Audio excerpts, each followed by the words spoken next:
बिस्मिल्लाहिर्रहमानिर्रहीम। अस्सलाम वालेकुम। मैं हूं डॉक्टर जावेद इकबाल फारूकी और आप मेरे यूट्यूब चैनल देख रहे हैं हेल्थ एंड पर्सनल डेवलपमेंट।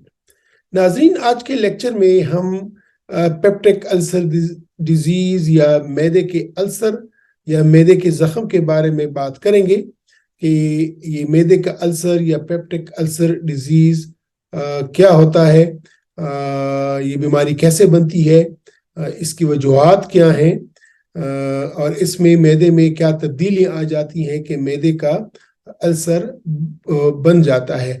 और फिर हम ये भी देखेंगे कि मैदे के अल्सर में और मैदे की तेजाबियत में फ़र्क क्या है। मैं मुख्तलिफ फिगर्स के ज़रिए, मुख्तलिफ डायग्राम्स के ज़रिए आपके साथ डिस्कशन करूँगा कि पेप्टिक अल्सर क्या है और पेप्टिक अल्सर और गैस्ट्रोएसोफेजियल रिफ्लक्स डिजीज में फ़र्क क्या है। जी, तो आज के लेक्चर में हमने पेप्टिक अल्सर डिजीज पे बात करनी है। हम पिछले लेक्चर्स में गैस्ट्रोएसोफेजियल रिफ्लक्स डिजीज पे बात कर चुके हैं और आज हमारा उन्वान है पेप्टिक अल्सर डिजीज।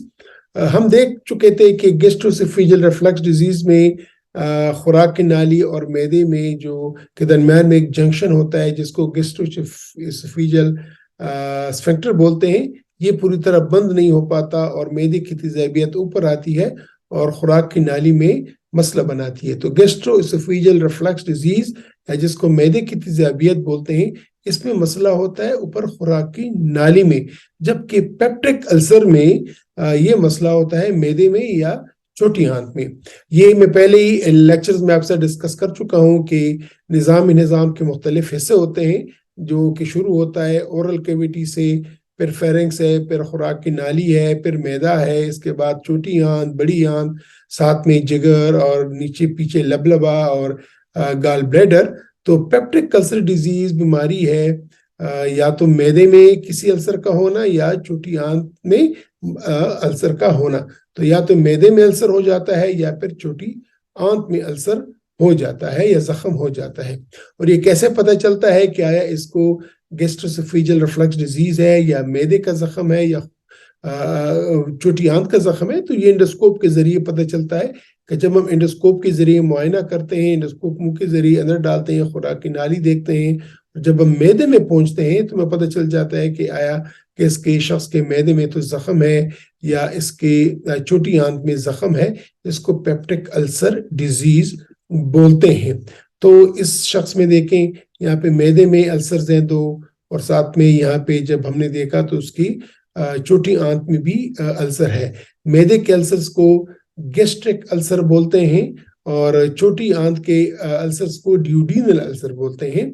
और ये इसकी अपनी इलामात होती हैं, इसके पेचीदगियाँ हो सकती हैं, इससे खून रस सकता है, खून आ सकता है, खुदा न ख्वास्ता मैदा या इसकी छोटी आंत फट भी सकती है, जो कि एक एजेंसी होती है। तशखीस इसकी जिस तरह के मैंने कहा कि हम एंडोस्कोप के जरिए करते हैं और ताकि पता चले कि आए इस शख्स को पेप्टिक अल्सर डिजीज है कि नहीं है। ये होता क्या है, अमूमन या अक्सरियत में पेप्टिक अल्सर जो है ये एक जरसूमे से होता है, ये एक बैक्टीरिया से होता है जिसको एच पायलोरी बोलते हैं।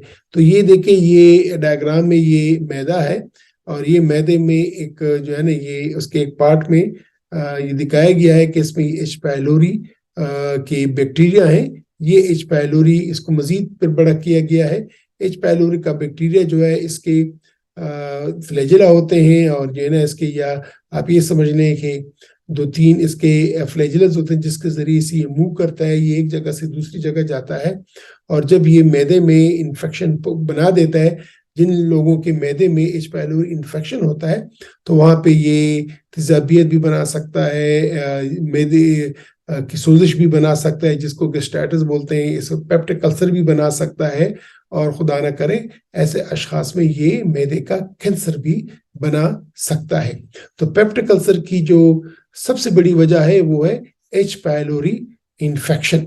और जिस तरह के मैंने बोला कि हमें पता चलता है एंडोस्कोप के जरिए, जब हम एंडोस्कोप अंदर डालते हैं, देखते हैं, तो पता चल जाता है कि इस शख्स को तो एच पायलोरी की वजह से पेप्टिक अल्सर हुआ है या अल्सर बना है। علامات اس کی کیا ہوتی ہیں؟ سب سے بڑی علامت اس کے معدے میں درد ہوتا ہے، یعنی سینے کے نیچے دونوں طرف میں درمیان میں اس کو درد ہوتا ہے، اور یہ درد عموماً اس کا خوراک ساتھ تعلق ہوتا ہے، یا تو خوراک کے ساتھ یہ ٹھیک ہو جاتا ہے یا خوراک کے ساتھ یہ زیادہ ہو جاتا ہے۔ اگر یہ معدے کا یہ درد خوراک کے کھانے کے بعد زیادہ ہوتا ہے تو عموماً یہ سٹمک میں یا معدے کا السر ہوتا ہے، اور جب یہ خوراک کے ساتھ ریلیو ہو جاتا ہے یا خالی پیٹ زیادہ آتا ہے تو عموماً یہ چھوٹی آنت کا السر ہوتا ہے۔ ضروری نہیں ہے کہ معدے کے تمام السر جو ہیں وہ خوراک کے ساتھ زیادہ ہوں، اور جو چھوٹی آنت ہے ان کے السر وہ خوراک کے ساتھ ٹھیک ہوں، لیکن اکثریت میں ہم نے دیکھا ہے کہ اگر معدے کا درد خوراک کے ساتھ زیادہ ہوتا ہے تو پھر یہ معدے میں ہوتا ہے، اور اگر خوراک کے ساتھ ٹھیک ہو جاتا ہے یا خالی پیٹ زیادہ آتا ہے تو وہ اپنے چھوٹی آنت کا ہوتا ہے۔ لیکن یہ ضروری نہیں ہے کہ ایسا ہی ہو، لیکن اکثریت میں ہم نے یہ دیکھا ہے۔ اس کے علاوہ پیپٹک السر کے مریضوں کو ان کا دل خراب ہوتا ہے، ان کو متلی آتی ہے، ان کو الٹی آتی ہے، تو یہ ایک اور علامت ہے۔ اور اس کے ساتھ ساتھ یہ بھی ہو سکتا ہے کہ ان کو الٹیاں شروع بھی ہو جائے، نہ صرف یہ کہ ان کو متلی آتی ہے، ان کو الٹیاں بھی آنے لگے، اور ان کی الٹیاں ہوتی ہیں، اور جو سب سے خطرناک چیز ہوتی ہے کہ ان کی بھوک مٹ جاتی ہے، اور خدا نہ کرے ان کو خون کی الٹیاں بھی آ سکتی ہیں۔ اگر خون کی الٹی آ رہی ہے تو اس کی ایک دو ہی بڑی وجوہات ہیں کہ اگر ایک مریض کا جگر ٹھیک ہے، نارمل لیور ہے، تو یہ عموماً معدے کے السرز یا معدے کے زخم سے یہ آنت کے زخم سے ہی خون کی الٹی آتی ہے، جس کو ہیمیٹیمیسس بولتے ہیں۔ تو یہ 3-4 علامات ہیں: معدے کا درد ہونا، دل کا خراب ہونا، الٹی آنا، اور بھوک کا نہ لگنا۔ اب آپ یہ کہہ سکتے ہیں کہ گرڈ یا گیسٹروسوفیجل ریفلکس ڈیزیز اور پیپٹک السر میں یا معدے کے السر میں یا آنت کے السر میں فرق کیا ہے؟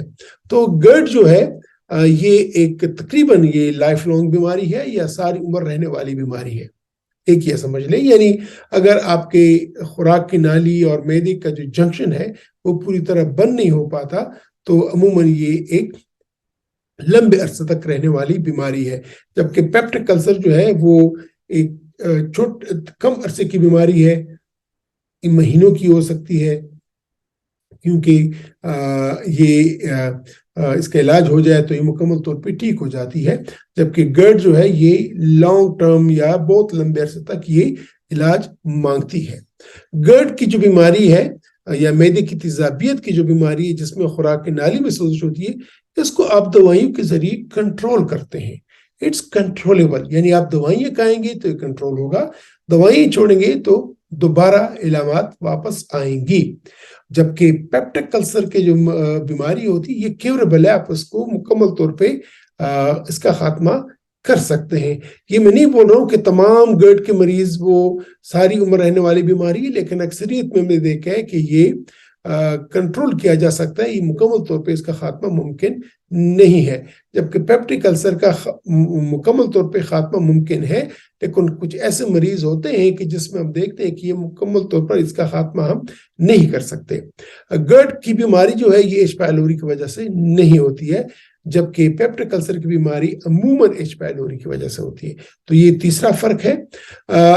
گرڈ یا معدے کی تیزابیت یا جس میں خوراک کی نالی میں سوزش ہوتی ہے، اس کی وجہ سے خوراک کی نالی میں تنگی آ سکتی ہے جس کو اسٹرکچر بولتے ہیں، جبکہ پیپٹک السر میں جہاں پہ جو معدے اور چھوٹی آنت کا جنکشن ہوتے ہیں جس کو پائلورس بولتے ہیں، تو وہاں پہ یہ ابسٹرکشن کر سکتی ہے۔ تو یہاں بھی ابسٹرکشن ہو سکتی ہے یا بندش لا سکتی ہے، لیکن یہ معدے اور خوراک کے نالے کے درمیان میں، اور یہاں پہ بندش ہو سکتی ہے وہ معدے اور چھوٹی آنت کے درمیان میں۔ گرڈ یہ معدے کا کینسر بنا سکتی ہے اور اس سے معدے کا کینسر بن سکتا ہے، جبکہ پیپٹک السر اپنے طور پہ کبھی کینسر میں تبدیل نہیں ہوتا۔ یہ اچھی بات ہے کہ پیپٹک السر یہ معدے کے کینسر میں تبدیل نہیں ہوتا۔ ہاں ایک اور وجہ ہوتی ہے کہ اس کو ایچ پائلوری ہے، اور ایچ پائلوری نے پیپٹک السر کیا، آپ نے اس کا علاج کیا، ایچ پائلوری کلیئر نہیں ہوا یا ہوا اور دوبارہ پھر ہو گیا۔ ایچ پائلوری اپنے طور پہ कैंसर कर सकती है मेदे का, लेकिन ऐसा नहीं करेगी कि पहले पेप्टिक अल्सर करेगी और पेप्टिक अल्सर बाद में कैंसर में तब्दील हो जाएगा। तो वो कैंसर भी करती है एच पायलोरी, लेकिन वो अपने तौर पे एक बीमारी है, एक अलहदा से बीमारी है, ठीक है। अच्छा, GERD के मरीजों में बहुत सारी डाइटरी रिस्ट्रिक्शंस होती हैं। मैं पिछले लेक्चर में बता चुका था कि क्या क्या चीज़ें खानी चाहिए और कैसे सोना चाहिए, उनको लेटने में इनके क्या एहतियात करनी चाहिए, बहुत सारी चीज़ें मैं बड़ी तफसील में डिस्कस कर चुका हूँ। उसको अगर आपने देखना है तो आप मेरे यूट्यूब चैनल के प्ले लिस्ट मैदे की बीमारियों में जाएं और आपको मिल जाएंगी। जबकि पेप्टिक अल्सर में भी खुराक में कुछ तब्दीलियां चाहिए, लेकिन इतनी ज्यादा तब्दीलियां या इतनी ज्यादा बंदिशें नहीं हैं जितनी ज्यादा बंदिशें हम GERD के मरीज को करवाते हैं। इसके अलावा एक चीज जिसमें कि दोनों कंपेरेबल है कि GERD के या तशखीस के लिए भी आपको एंडोस्कोपी की जरूरत है, जबकि पेप्टिक अल्सर की बीमारी की तशखीस के लिए भी आपको एंडोस्कोपी की जरूरत है, खासतौर पर उस वक्त कि जिस वक्त इनमें जख्म पैदा हो चुका हो या खून की उल्टियां हो चुकी हो। तो नाजरीन, आज के लेक्चर में हमने डिस्कस किया कि पेप्टिक अल्सर डिजीज क्या है, इसके इलामात क्या हैं, ये कैसे होता है, और पेप्टिक अल्सर डिजीज और GERD में फर्क क्या है, कौन कौन से बड़े पॉइंट्स हैं कि जिसमें ये दोनों एक दूसरे से मुखालिफ हैं।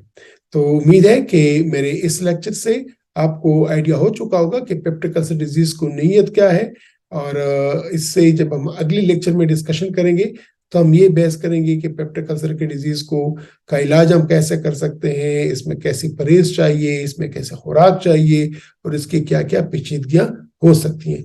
तब तक मैं आपसे इजाजत लूंगा। अपना ख्याल रखिएगा। खुदा हाफिज।